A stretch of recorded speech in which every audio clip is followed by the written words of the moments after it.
Ayan yung sinasabi ko sa inyo na puso. Malaki yung puso niya, ibig sabihin malaki din yung mga bunga. Yan pa, marami na yan dito. Alhamdulillah, yan na yung mga bunga. Unti-unti nang bumabalik sa atin yung mga pinaghirapan natin. Yan yung bulaklak ng singkamas natin. At yan po yung mga bunga niya. Dito banda maraming bunga. Ayan yung mga bunga niya. Ayan mga bulaklak. So ito po yung laman niya. Ito po yung singkamas. Ito po bagong tubo. Yung iba po bagong tubo. Yan. Ito po kung kainin natin to walang lasa. Mas malasa yung bagong harvest talaga na 4 months. Ito. Yan daming bunga. Itong ginawa namin dito para sa similya ng singkamas, tulong po talaga to sa amin. Lalo na sa kagayan namin na umaabot na po ngayon ng 5 hectare yung natanim namin na singkamas. Yung 4 hectare po namin, dito po galing. Experience namin, in 1 hectare po, 20 kagatang yung magamit namin sa pagtanim ng singkamas. So, yung per gatang po dito sa amin, yung pinakamura ngayon is 1,000 po. So, per hectare po, 20,000 po yung magamit natin na similya ng singkamas. So sa amin, 4 na hektarya po yung kaya niya nito. So nakasave po kami ng 80,000. Kasi yung panglima namin na area, 25 gatang yun. Nabili namin yun na similya. So 25,000 yun. So ito ngayon, pinalinisan namin kasi ito, piniprepare namin sa next season. So ito, kagaya nito, nakita niyo to, bulok na po itong kawayan. So palitan na po namin to.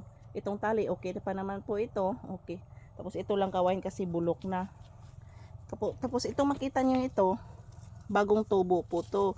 So pag ganito po, lagyan po natin ito ng kawayan. Ito, pag may kawayan na tayo na bago na makuha, itusok po natin dito malapit sa, ayan, dito sa singkamas. Tapos pag once malagay na natin yung kawayan, itong ganito po, i-guide po natin paakyat doon sa taas para doon sa may tali na po. Ito po yung tali niya hanggang sa makaakyat po sila dito sa tali. Ayan po. Yung gasto namin dito, magkaroon kami ng ganito, similya ng singkamas kasi yun nga, nasabi ko, mahal po talaga kung bilihin natin yung buto ng singkamas para sa similya. Bili namin itong similya, yung laman po talaga 4,000 po. Kasali na po dito yung labor dito sa pagkuha ng kawayan, sa pagbili nitong tali, tsaka itong cable tie, almost po 20,000 yung gasto namin. Pero malaki talaga yung natipid namin. So ito po yung poste niya, hindi na po namin to palitan kasi matibay pa.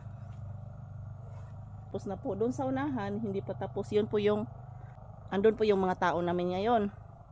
Pag okay na po to lahat, malagyan na ng kawayan, makaakyat na sila dito sa taas. Spray na naman po kami dito ng abono para po dumadami naman po yung mga bunga nila. Ito parang sitaw lang din kung tingnan nyo. Kung sino sa inyo dyan yung may mga lupa nyo na bakante, huwag nyo na sayangin yung pagkakataon. Ngayon pa lang po, planuhin nyo na kung ano yung itanim nyo sa lupa. Kasi, bago kami nagumpisa dito, hindi talaga maiwasan na kulang sa financial. So, makautang talaga ng pera. Kami din, wala din kami bago kami nagumpisa dito. Pero hindi naman to sinabay lahat. Kasi number 1, wala kaming pera. Hindi pwede na isabay lahat. Kasi ano yung ibayad sa mga tao mo, pang labor. So ngayon naman po, unti-unti nang bumabalik yung ano namin, yung pera, financial. So lahat ng paghihirap namin, sinusuklian na ng maganda. So kayo, huwag kayong mawala ng pag-asa.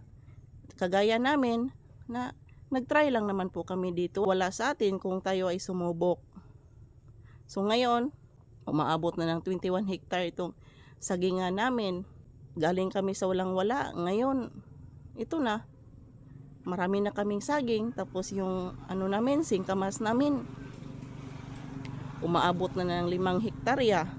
Tapos may taniman pa kami doon sa malapit sa ilog, at saka dito may ano din kami, may idagdag na singkamas konti. So depende lang man yan sa tao. Kailangan lang dito yung sipag at tiyaga, at higit sa lahat, samahan mo ng dasal. Kasi kung nakatunganga ka lang dyan, wala rin namang tutulong sa'yo. Sariling diskarte, sariling sikap yung ginawa namin dito, na ganito, unti-unti na naming maabot yung mga pangarap namin. Naman siguro tayo na may pangarap, umpisa, walang-wala. So ganyan po. Oh, yan po yung mga saging namin dito. At saka ganito na saging Cardaba. Hindi mo naman to kailangan magasto ka ng malaki yung sa abono. Kung may pera ka extra, magbili ka ng foliar o di ka granules na abono. Lagyan mo ng kunting abono, at least lang man makatikim. Ang importante lang dito na malinis talaga yung sa ilalim, kasi dito magumpisa yung sakit kung hindi malinis yung sa ilalim. Yun lang po yung importante. At saka dito sa amin ngayon, maganda talaga yung timpla ng panahon, kasi dito sa amin ngayon, ngayong umaga, mainit na mainit. Pagdating ng hapon, ayan, umuulan na naman. So lahat ng mga tanim namin dito sa bukid, buhay na buhay talaga, kasi sa timpla ng panahon. Maganda po. So, basta ganito, nakasama ako dito sa bukid, kasama ko yung asawa ko dito sa bukid. Lahat talaga ng ganap dito, kinukunan ko ng video. Para naman po may maibigay akong idea, tips o maka-inspire sa inyo sa buhay namin na ganito na talaga. Hindi naman po kami nangarap umpisa ng malaki. Hindi naman po namin inaasahan na umaabot ng ganito, na magiging 21 hectare yung sagingan namin. Kasi bago kami nagsagingan, lahat ng area namin may tubo po. Akala ng mga tao, once may tubo ka, na malaki yung area mo sa tubo, marami ka ng pera. Hindi nila alam, hindi gross pala yung kinukwenta nila. Yung ikwenta natin, once may tubo tayo, sa net na po tayo magkwenta. Kasi yung sa tubo talaga, malaki talaga yung gasto. Hindi ko na po i-details kung gaano kalaki yung gasto sa tubo. Kaya nga kami huminto sa pagtutubo, at ito nga, nagtry kami sa pagsasaging nang dahil sa gasto. Kaya itong saging, maganda talaga itong saging. Tapos, kunti lang yung maintenance. Yung sa tubo, number 1 talaga yung sa tubo. Kailangan talaga abono. Wala ka naman ding maharbis sa tubo mo kung kulang yung abono mo. So, ibig sabihin, di tayo pwede magtipid ng abono sa tubo. Kasi sa saging, kung wala tayong pera, pwede natin hindi maglagay ng abono, foliar, tayo lang yung maglinis sa ilalim, kaya na po natin. Hindi na po natin kailangan mag-hire ng tao.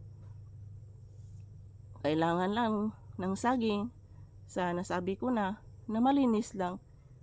Kailangan malinis yung sa ilalim ng sagingan natin. Yun yung diferensya. Tapos sa tubo, hindi mo pwede pabayaan na sobrang dami yung damo ng tubo mo. Kasi hindi lumalaki, kunti lang yung ma-recover mo.